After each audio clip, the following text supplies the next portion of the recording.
gaslighter fire flickers, burning and blaze. In this video, I'm going to be doing some discussion on how we can learn optimally, but through engaging in photography and engaging in a physical symbolization process. And I say that with meant meaning, something that has much more substance that you might at first think. You might question it and, think that it's a little strange but I want you to suspend judgment on this and just bear with me for a moment. Take a second to think about what photography does and how it impacts us, and think about how visual symbol, in particular, and symbolizing things, can actually help us to interpret meaning more effectively and efficiently. And by efficiently, I mean it can storage house in meaning at incredible speeds that make accessible a whole large array and range of various different meanings that we can interconnect and configure in various ways that can provide us a whole lot of information than if we were, say, just to maybe experience something firsthand that might occur really quick, and we might think that we have it mastered just by observing, but which is not always good enough, and which requires actually a more intimate process that happens with engaging our depictors and capacity to access the representors that we've codified with specific meanings that we can work into a page or on a screen, and that we can meaning interpret.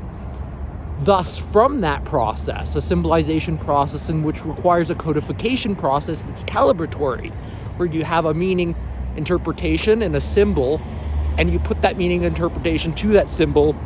and it's consistent. It has a structure now to it that we've given to it, but it's not just a structure, it's what is I call a functional structure. That is, it has a sort of affect to it that has a physical substance that it becomes bound to, and we form these subjective-objective relationships that are subjectivo-objectivo relationships that constitute the meaning interpretations that become intrinsic to those objective properties and qualities that we can quantify. We can also count them, and we can measure them in various ways by allowing our subjective experiences to form these subjective-objective relationships through our direct perception, and that engages learning meaningfully. And photography creates a highly detailed set of depictors and depictions that we, if we engage in a process of photography, can engage in better ways of depicting what we're perceiving directly. And you can engage in this in other forms like drawing or sketching. And if you think of all writing as a form of drawing in some way, right? You're drawing out a word, and there's a calligraphy to that, and there's beauty to the way the word looks that's handwritten, and it's a very different process than, say, typing out onto a screen when you're actually putting pencil graphite to a page. You're sculpting something, and you're creating art in many ways, and those are depictors that we as agent navigators are depicting and creating depictions that combine the subject matters to a material substance out there in the external world. And photographs, and when we use photos to help us to communicate things in more of a comic style fashion, and I use again that term more meant, and which I do on propositu in regards to how it's more effective at communicating, because comics interconnect the words and pictures that we see, and which can help offload some of the more complex word that goes into interpreting just word alone.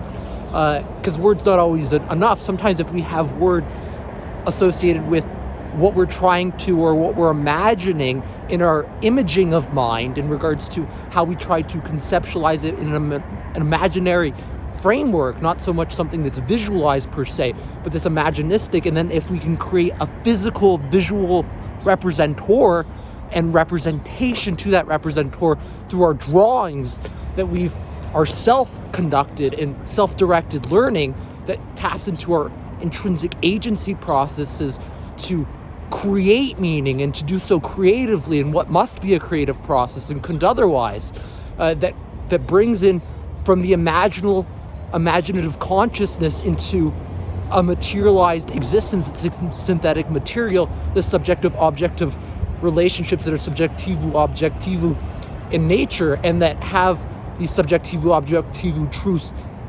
instantiated in them as we're pressing our depictors to the representational imagery that we can put on a page, and that we can also take with a photograph. So like maybe if you want to show somebody and to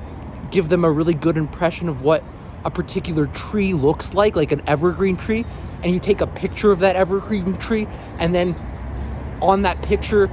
you put like a label underneath and it says evergreen tree, and it's a picture of an evergreen tree, that's going to help you being able to well define that evergreen tree much more easier than if you were to just write evergreen tree and then says